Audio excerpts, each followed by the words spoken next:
Howdy everybody, out in nature today in Emerald, in the mountains with the cockatoos and the big trees. Hopefully everybody's doing well and you're all, well, it's a bit windy today, but hopefully you're not being blown around, that's for sure. These positive ions can get some of us a little off sort.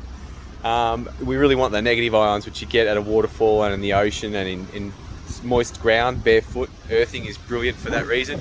What I wanted to talk to you about today is the crypto markets returning to a healthy state for at least the day so far. We have a spike up and we're looking at hopefully realizing the bottom that we've just had tap in. We've had a massive downfall for the last 3 to 4 weeks.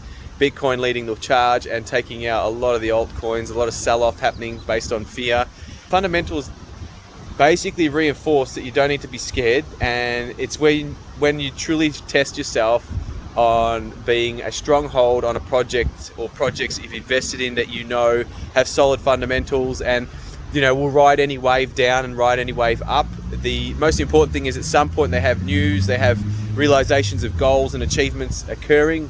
When that happens, price generally gets picked up and spikes up, and that's really what you want to be doing in a time like when the markets are down. There's a saying that when others are fearful, you buy, you be greedy. When others are greedy, you be fearful and you sell, or close your position is probably the best way to put it, because there's long and short. And so what we want to be realizing in this situation is it was a great buying opportunity, and if you have a bit of money on the side, this is the time to buy. Can the market go down a little bit lower? Sure it can. Nothing's permanent, there's no crystal ball, and that's why we call it a free market. And the price action of the market, of the demand and supply, which is the buyers and the sellers, will determine the ultimate price as we go on a minute-to-minute chart or on a daily chart and so on.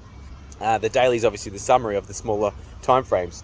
Right now, I think we're sort of recognizing potentially a double bottom, which is a double formation on the 4-hourly chart, and therefore will be a daily chart too.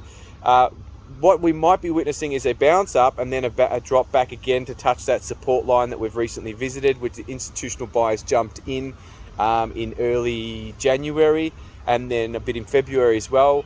That should hold a support. If we don't see that as holding a support, then yes, the market potentially is going to go further and will free fall a little bit further, maybe down to the $19,000, $20,000 mark. I don't really think that's going to happen, but then again, I don't have a crystal ball, so I can't guarantee it. But the sentiment to me is that everything's still the same. The solid foundations. The only thing that's scaring people is, the billionaire celebrities saying something that is actually proven incorrect about China ban. That keeps coming up every year, like it's, they just rinse and repeat.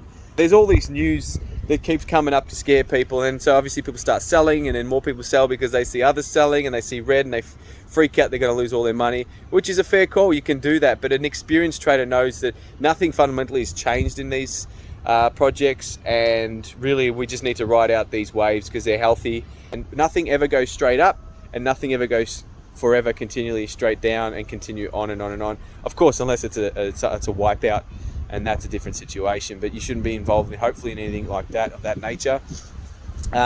But yeah, so best time to buy is when you see heaps of red continually, one after the other.